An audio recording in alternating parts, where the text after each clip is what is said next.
Now you have the basic idea of how dropshipping works and how you need to get started.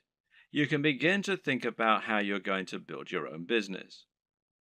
This all begins with choosing your product and choosing your industry or niche.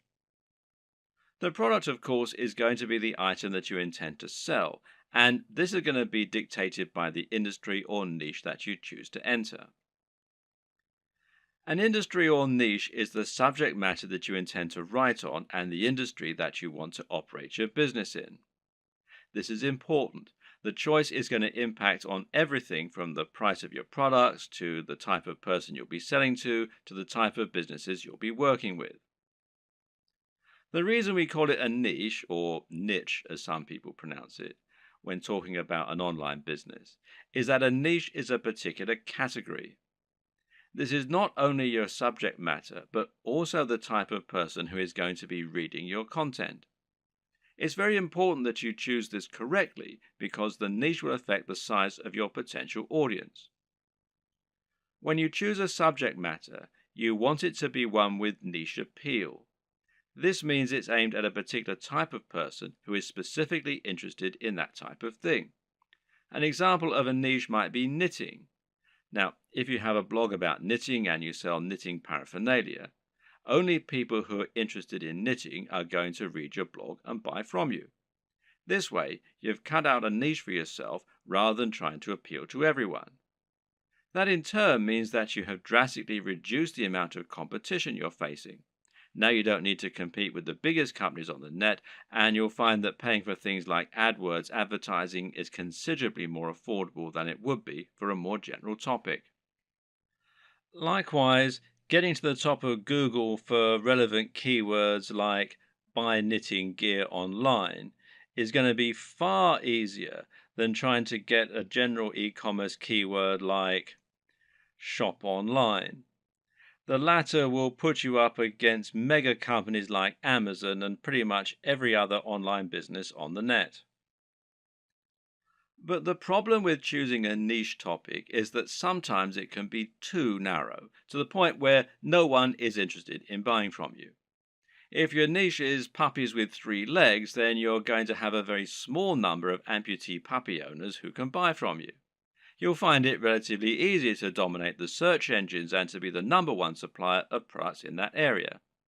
However, once you've sold to all 200 readers, well, you've pretty much reached the limit of what you can sell. On the other hand, a niche like fitness may be considered too broad. Buy fitness clothes online is a hugely popular search term that companies like Sports Direct, Sweaty Betty, and Mountain Warehouse dominate. Even ranking for search terms like how to build muscle is going to be very difficult. The perfect niche or industry is one with a broad appeal, but which still gives you a unique twist. This way, you'll be able to appeal to a lot of people, but you'll also be able to avoid directly competing with the biggest competitors. This will also give you a better route to market, which is a term that describes any direct access you might have to your target audience. An example of a route to market would be a forum dedicated to the subject matter you're writing about or an industry magazine.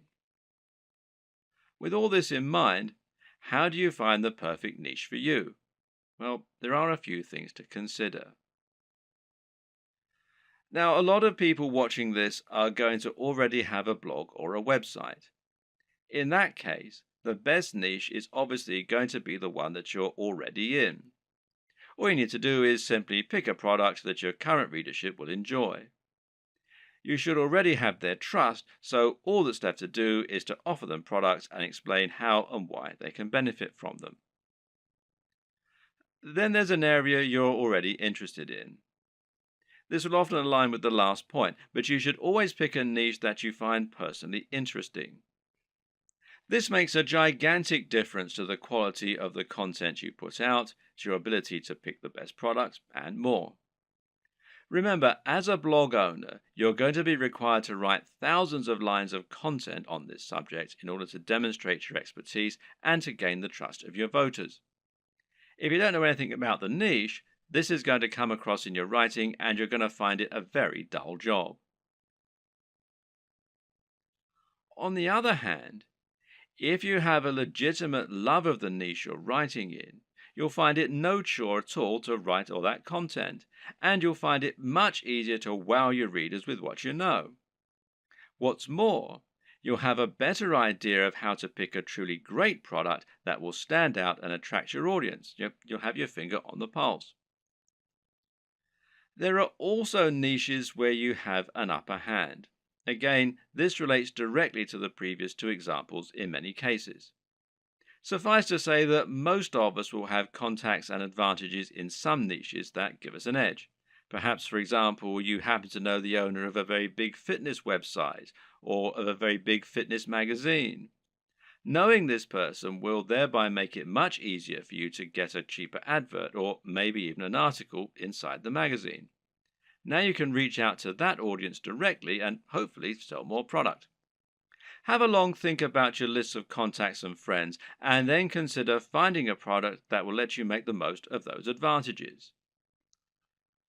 If you look at affiliate marketing, digital products, and internet marketing as a whole, you'll notice that certain niches stand out as being far the most popular, and those are fitness, making money, and dating.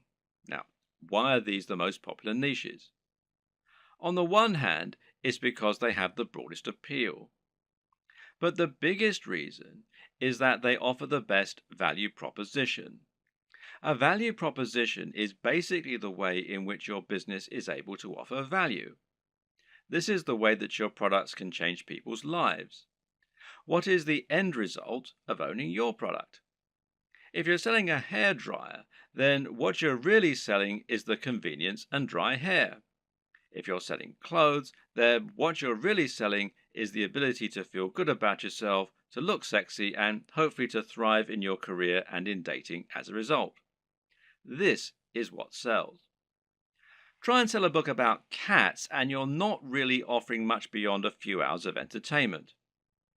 But sell a book about making money, and you're selling a dream. By choosing a product that can really change people's lives, you're providing much more value, even if the manufacturing costs stay the same. Now, this lets you charge more and make more money as a result, and it basically comes down to the niche. In order to tick all these boxes, one strategy you can use is to target a sub-niche, a niche within a niche. An example of this is targeting a specific type of person within the fitness niche. How about fitness for the over 50s or dieting for the diabetic? You could even do strength training for martial artists. In this latter example, you've actually combined two separate niches in order to offer something truly unique and interesting.